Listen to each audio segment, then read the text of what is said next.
Hola a todos, soy Cristina Campos, residente de tercer año de Anestesiología y Reanimación del Hospital Universitario Torre Cárdenas, y hoy vamos a hablar sobre la optimización de la anemia preoperatoria. En esta sesión, después de una breve introducción, veremos el estudio analítico y etiológico de la anemia para pasar finalmente a hablar de las recomendaciones dietéticas y el tratamiento farmacológico de la misma. La anemia se define como una disminución de la masa eritrocitaria y de la concentración de hemoglobina por debajo de unos límites considerados como normales. En el caso de los varones, este límite está en 13 gramos de hemoglobina, en las mujeres adultas por debajo de 12 y en las embarazadas por debajo de 11. Sin embargo, para simplificar, consideraremos anemia en el paciente quirúrgico aquellos que presentan un valor de hemoglobina por debajo de 13 gramos decilitro. La finalidad de la optimización de la hemoglobina preoperatoria es la de mejorar la evolución postoperatoria y evitar la transfusión innecesaria. La prevalencia de anemia preoperatoria en cirugía mayor es aproximadamente del 30%. Sin embargo, esta varía en función del tipo de cirugía, y así, por ejemplo, los pacientes que se someten a cirugía por una fractura de cadera o cirugía oncológica por tumores del área ginecológica o digestiva, esta frecuencia puede aumentar hasta el 50%. Como veremos más adelante, la causa más frecuente de anemia en el periodo preoperatorio es el déficit de hierro. Y hay que saber que la anemia preoperatoria se asocia de manera independiente a mayor mortalidad perioperatoria, mayor índice de infecciones, más episodios de insuficiencia renal aguda, más episodios de ictus en cirugía cardíaca y mayor probabilidad de recibir una transfusión, lo cual a su vez es un factor independiente y dosis dependiente de incremento de la estancia hospitalaria, riesgo de muerte y riesgo de infección. Una vez sabemos esto, desde la consulta de preanestesia habrá que pensar a qué pacientes es necesario optimizar. Pues bien, debemos quedarnos con la idea que es necesario optimizar a aquellos pacientes que tengan un nivel de hemoglobina por debajo de 13 y que sean programados para una cirugía mayor en la que las pérdidas hemáticas previstas sean por encima de 500 mililitros o más del 10% del volumen sanguíneo. Ese tipo de cirugías pues son las que vemos aquí en este cuadrito de la izquierda, fundamentalmente en cirugía general, esofagestomía, gastrectomía, esplenectomía, resecciones intestinales, cirugía hepática o pancreática, en ginecología tanto histerectomías como anesectomías radicales, en urología las próstatas, las cistectomías, nefrectomía o la RTU, en neuro, las cráneos, la artrodesis de columna o cirugía de escoliosis, en cirugía de cara y cuello, pues fundamentalmente las resecciones radicales, en trauma, todas las prótesis de rodilla, cadera, hombro, los recambios de prótesis, las osteotomías de fémur o la osteosíntesis de fracturas complejas de huesos largos, y en caso de cirugía vascular, pues fundamentalmente la cirugía de aorta, además de las revascularizaciones quirúrgicas o las amputaciones mayores. Y aquí os dejo una tablita en la que queda reflejada la estratificación del riesgo hemorrágico de los distintos tipos de cirugía. Y como vemos, aquellas con un riesgo alto de sangrado pues son, como hemos visto antes, la neurocirugía, la cirugía cardíaca, cirugía de resección pulmonar, cirugía intraabdominal mayor, la cirugía vascular mayor, cirugía plástica reconstructiva y procedimientos seleccionados como por ejemplo biopsias renales o prostáticas. Para poder optimizar a nuestros pacientes, estos deberían llegar a la consulta con una analítica completa en la que se incluyeran todos o al menos gran parte de los parámetros que quedan reflejados en esta diapositiva. En primer lugar, pues el hemograma, atenderemos a la hemoglobina, al número de Matías, el volumen corpuscular medio o la concentración de hemoglobina. Y luego parámetros relacionados con el metabolismo férrico, pues lo primero, el hierro sérico, que recordamos, disminuye en la ferropenia y en la anemia de trastornos crónicos y va a aumentar en la hemocromatosis y en la anemia sideroblástica. Después tenemos la ferritina, que nos indica el estado de los depósitos de hierro. Por debajo de 30 nos indica un déficit absoluto de hierro. Y luego recordar que en aquellos pacientes que tienen un trastorno inflamatorio, la ferritina se comporta como un reactante de fase aguda y por tanto va a aumentar. Y en estos pacientes nos debe hacer sospechar que tiene una ferropenia cuando baja por debajo de 100. Y luego por encima de 500, pues sospechar una sobrecarga férrica. Con respecto a la transferrina, nos indica el transporte de hierro en plasma y su síntesis va a aumentar cuando existe déficit de hierro y disminuir en procesos inflamatorios subyacentes, ya que se comporta como un reactante de fase aguda negativo. Con respecto al índice de saturación de transferrina, nos indica el porcentaje de hierro que es transportado por la transferrina. Sus valores normales se encuentran entre el 20 y el 50% y cuando baja del 20% nos va a indicar un déficit de hierro que, como veremos más adelante, pues podrá ser funcional o absoluto. Y luego por encima del 50% nos sugiere una sobrecarga férrica, sobre todo si se repiten varias determinaciones separadas. Y luego otros parámetros que son más modernos y a la vez más sensibles, pues son, por ejemplo, la proporción de hematíes hipocrómicos, que nos indica la cantidad de hierro circulante que se incorpora a los hematíes. Sus valores normales se encuentran por debajo de 5 y cuando aumenta por encima de este límite nos indica un déficit de hemoglobinización. Y luego el contenido de hemoglobina reticulocitaria que debe estar por encima de 25. Y finalmente, pues otros parámetros que nos pueden ayudar a determinar el tipo de anemia que padece el paciente, fundamentalmente pues son la vitamina B12, el ácido fólico, parámetros de función renal, de función hepática, el perfil tiroideo, la LDH, la lactoglobina o el test de Coombs. Una vez que sabemos que nuestro paciente tiene anemia, deberemos clasificarla en uno de estos 5 tipos, así como investigar su causa. En primer lugar tenemos la anemia ferropénica. Se debe al déficit absoluto de hierro, bien sea por falta de aporte, falta de absorción o por pérdida sanguínea, siendo las de origen digestivo y ginecológico las más frecuentes. Este tipo de anemia se caracteriza por ser microcítica e hipocrómica, tener una ferritina por debajo de 30 y un ST menor del 30%. Con respecto a la anemia megaloblástica, como sabemos, es una anemia macrocítica que se debe al déficit de B12 o de ácido fólico. Causas de déficit de vitamina B12, fundamentalmente déficit alimentario, como por ejemplo dietas veganas o el alcoholismo, o mala absorción intestinal por patología gástrica, pancreática o ileal. Y con respecto al déficit de ácido fólico, pues las causas más frecuentes son igualmente el déficit alimentario, la mala absorción intestinal, en este caso por patología que afecta al ayuno, o aumento de las demandas, como por ejemplo en el embarazo. Con respecto a la anemia inflamatoria o de procesos crónicos, esta se caracteriza porque se produce un déficit funcional de hierro. Esto se debe a que la inflamación produce un aumento de citoquinas que por un lado dan lugar a un aumento de hepcidina, la cual bloquea la absorción intestinal de hierro y la salida de esta por parte de los macrófagos, y además se produce una resistencia a la acción de la eritropoyetina. Este tipo de anemia se caracteriza por ser normocítica normocrómica, con una ferritina por encima de 100, un IST normal o menor del 30% y como hay inflamación, característicamente hay una PCR por encima de 5. Luego tenemos las anemias mixtas, que generalmente es cuando se une una anemia ferropénica con una de trastornos crónicos o, por ejemplo, también puede ocurrir en caso de una insuficiencia renal en la que se le une una ferropenia. Y este tipo de anemia se caracteriza por ser normocítica o microcítica y normocrómica. La ferritina está entre 30 y 100. El IST igualmente puede ser normal o menos del 30% y la PCR más de 5. Y luego, cuando no podemos tipificar la anemia en alguno de estos tipos que hemos visto anteriormente y es de suficiente entidad, pues generalmente se debe remitir al hematólogo. Entre las causas de estas posibles anemias tenemos la insuficiencia renal crónica, el hipotiroidismo, la enfermedad hepática, la insuficiencia cardíaca, anemias congénitas como la talasemia o la anemia de células falciformes, los síndromes mielodisplásicos y la hemopatía maligna. Aquí os dejo una tabla en la que quedan reflejadas las distintas causas de los distintos tipos de anemia, como hemos ido viendo en la diapositiva anterior. Una vez que hemos hecho el diagnóstico, será necesario iniciar tratamiento. Para ello, lo ideal sería recibir al paciente unas 4 o 6 semanas antes de la cirugía, siempre que sea posible.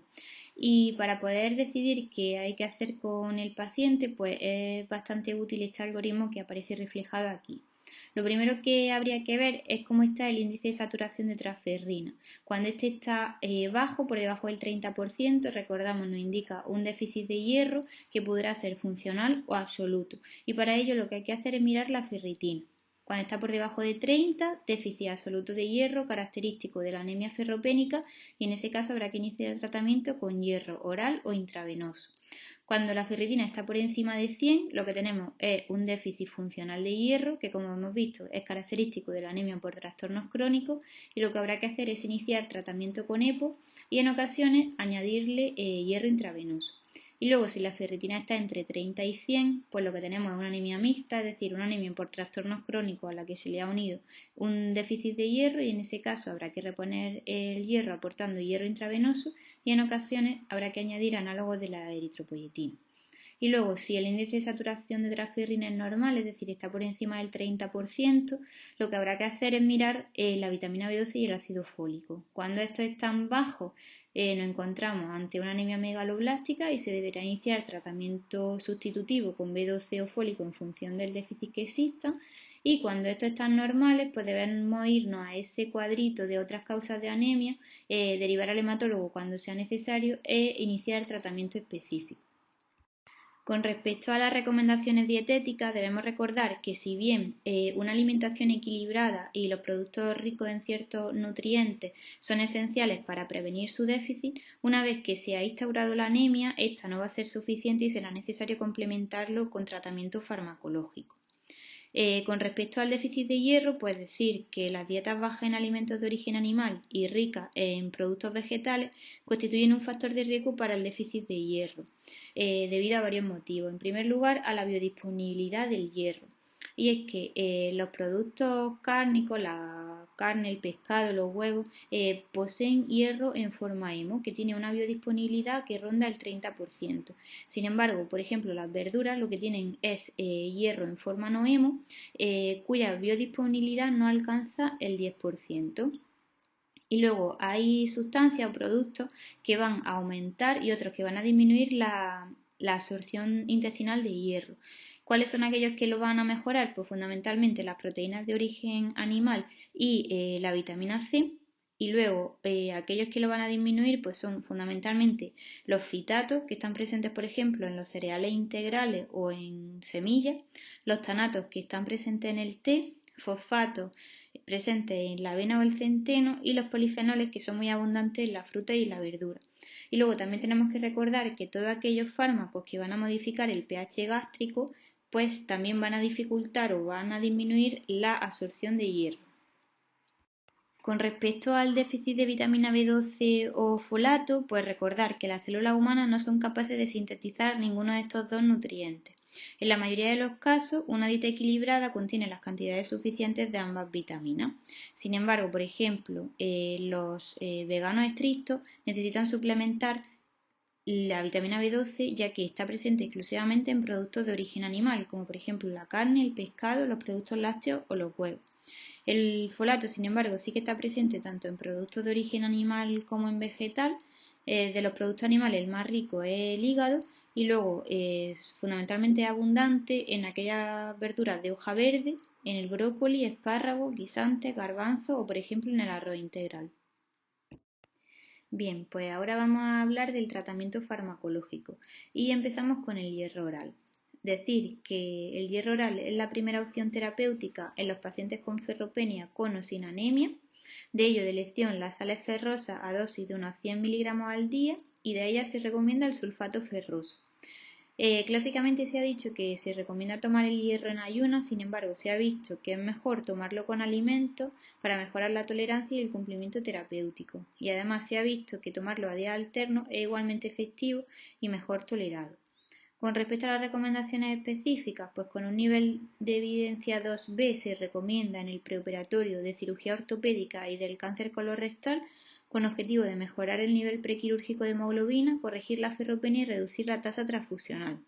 Se espera un aumento de en torno a un punto de hemoglobina en unas 2 semanas y para normalizar los depósitos de hierro se requieren unas 6-8 semanas. Con respecto a los efectos adversos, pues como sabemos los más frecuentes son los de origen digestivo, pirosis, náusea, estreñimiento, diarrea, heces negras y otros que pueden aparecer, pues por ejemplo, el sabor metálico y raramente la psicosis. Y aquí os dejo una tablita con los diferentes preparados comerciales que existen de hierro oral, así como su pauta. Con respecto al hierro intravenoso, este está indicado en los pacientes con ferropenia, igualmente con o sin anemia, pero en lo que se le une a algunos de los factores que aparecen aquí expuestos. Como por ejemplo pues la falta de respuesta o intolerancia al hierro oral, un déficit funcional de hierro, pacientes con mala absorción, anemia grave o segundo o tercer trimestre del embarazo. Con respecto a las recomendaciones específicas, pues se indica con un nivel de evidencia 2B en el preoperatorio de aquellos pacientes que van a ser sometidos a cirugía ortopédica, ginecológica o digestiva y que presentan anemia ferropénica o que tienen alto riesgo de desarrollarla en el postoperatorio. Y luego los pacientes oncológicos está indicado para prevenir la anemia inducida por quimio o radio como coadyuvante a la administración de análogos de la eritropoyetina o sin ellos. Para calcular la dosis existen diferentes fórmulas, como por ejemplo la fórmula de Gansoni, pero la forma más práctica es guiándonos por esta tabla que aparece aquí, que tiene en cuenta el nivel de hemoglobina del paciente y su peso. Si el paciente pesa menos de 70 kilos, si tiene una hemoglobina más de 10, está indicada la administración de 1 gramo de hierro intravenoso, y si la hemoglobina está por debajo de 10, 1,5 gramos. Por el contrario, si el paciente pesa más de 70 kilos, lo que está indicado es 1,5 gramos si la hemoglobina está por encima de 10, o 2 gramos si la hemoglobina está por debajo de este límite. En aquellos pacientes asmáticos, alérgicos a más de un medicamento con artritis inflamatoria, se debe valorar la administración de metilprednisolona 125 mg antes de su administración. Se espera un aumento de en torno a 1 punto de hemoglobina a la semana de iniciar el tratamiento y los depósitos se normalizan en torno a 6 semanas. Se deben ir haciendo controles para intentar mantener la ferritina por debajo de 500, ya que se ha visto que la sobrecarga férrica se asocia a un incremento de la arteriosclerosis, del estrés oxidativo, del riesgo de infección y la mortalidad. Y aquí os dejo otra tabla con los distintos preparados comerciales que existen de hierro intravenoso. Decir que la mayoría presentan una eficacia similar, pero las diferencias se encuentran en el precio, la dosis máxima permitida y el número de visitas necesarias para completar el tratamiento. En nuestro ambiente destaca el hierro sacarosa y sobre todo el hierro carboximaltosa, ya que es el más coste efectivo, ya que como vemos en la tabla se puede administrar hasta 1 gramo de hierro por sesión, que dura unos 15 minutos, y por tanto en la mayoría de pacientes o en gran parte de los pacientes va a ser necesario solamente una visita para finalizar el tratamiento, o como mucho 2. Sin embargo, el hierro sacarosa, la dosis máxima es de 200 miligramos y será necesario 5 visitas para completar el tratamiento. Con respecto a los agentes estimuladores de la eritropoyesis, estos están indicados en caso de anemia preoperatoria no ferropénica, la optimización de los programas de autodonación preoperatoria, en anemia refractaria al hierro intravenoso, en pacientes con anemia inflamatoria, en la asociada a la enfermedad renal crónica, en pacientes oncológicos en tratamiento con quimio y también de forma preventiva para prevenir la anemia en prematuros con peso al nacer entre 750 y 1500 miligramos y una edad gestacional por debajo de 34 semanas.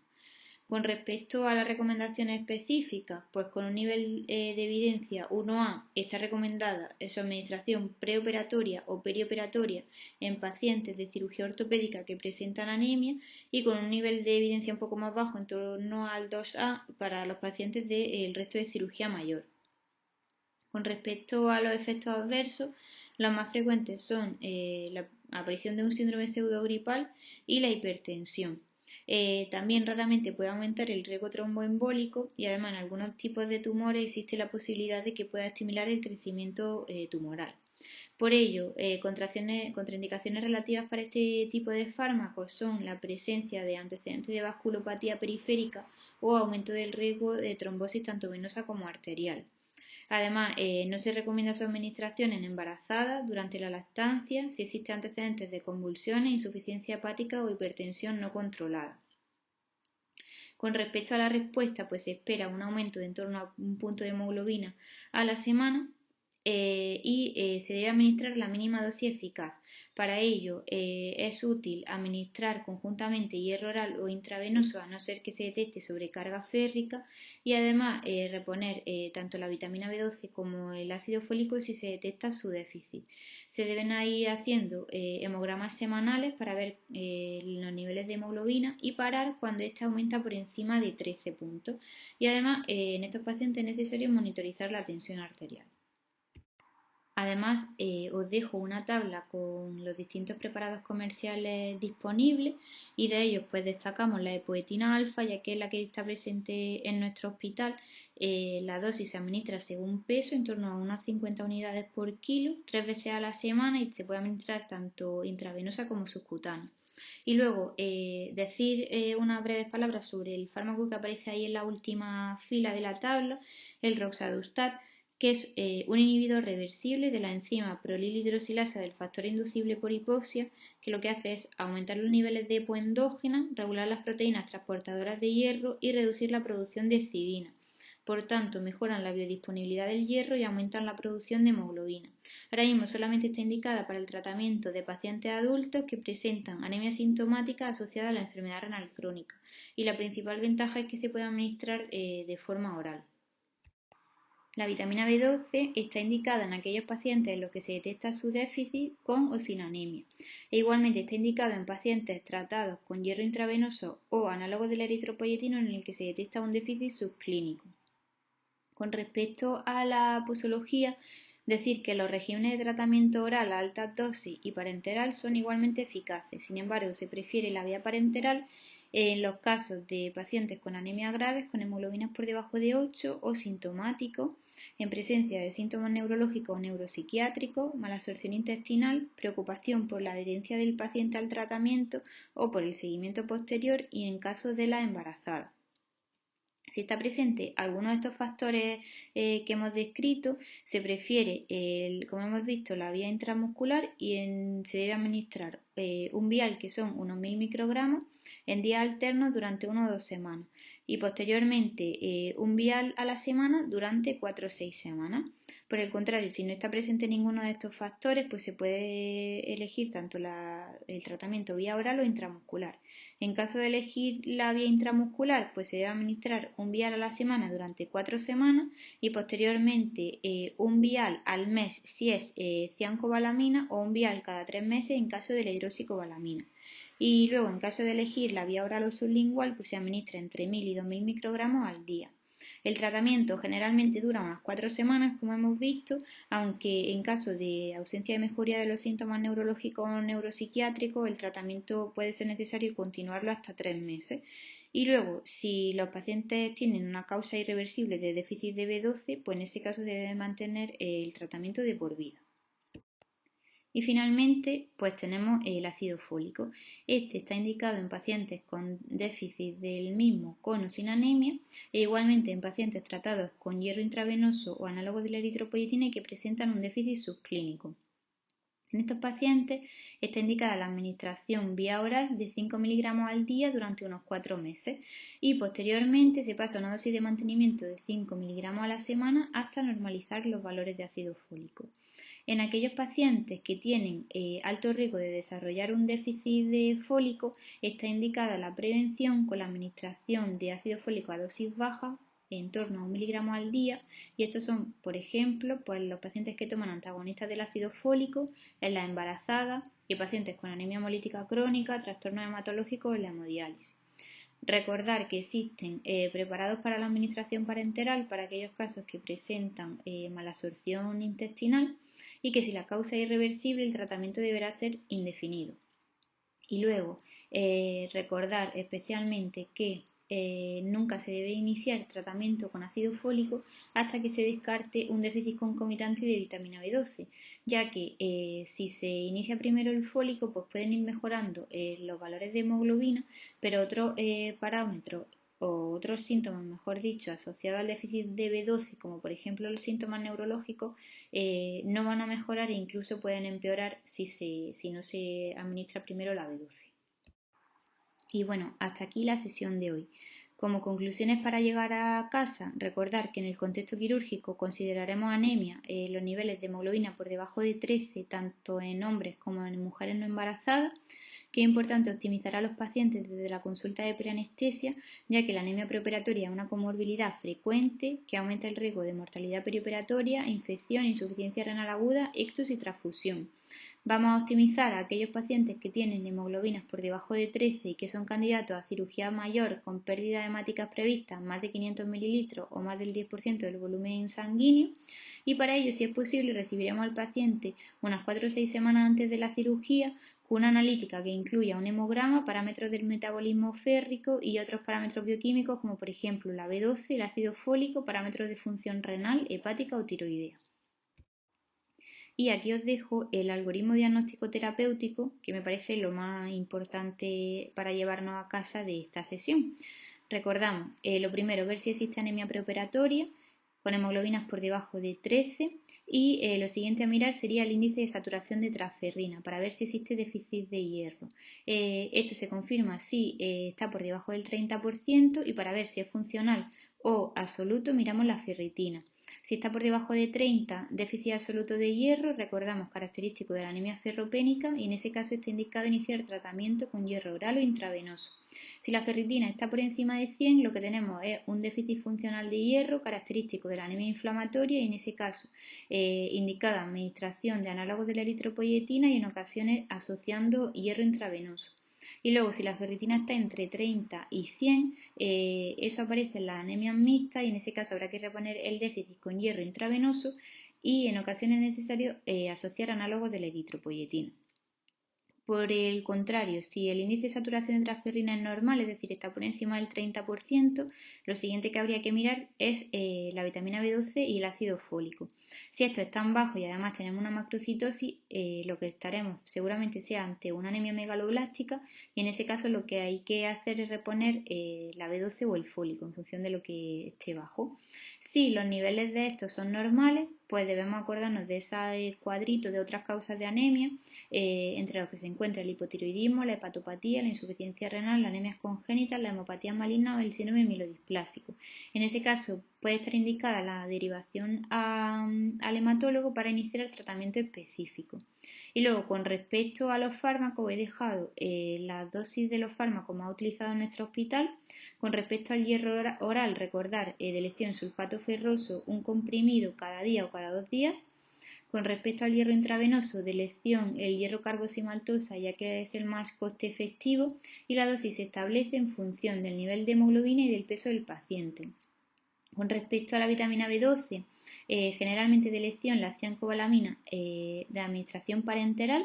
Si existen factores de riesgo, se debe administrar un vial en días alternos durante 1 o 2 semanas y posteriormente un vial a la semana durante 4 o 6 semanas y luego una fase de mantenimiento de un vial al mes. Y en caso de elegir la vía oral, tenemos que se administra entre 1000 y 2000 microgramos al día. El ácido fólico, la dosis son 5 miligramos al día vía oral durante unos 4 meses y posteriormente una dosis de mantenimiento de 5 miligramos a la semana. Y con respecto a los análogos de la eritropoyetina, en el hospital lo que tenemos es la epoetina, que es el Eprex, que se administra una dosis de 50 unidades kilo 3 veces a la semana. Aquí os dejo la bibliografía que hemos utilizado para la realización de la sesión. Y esto es todo, muchas gracias.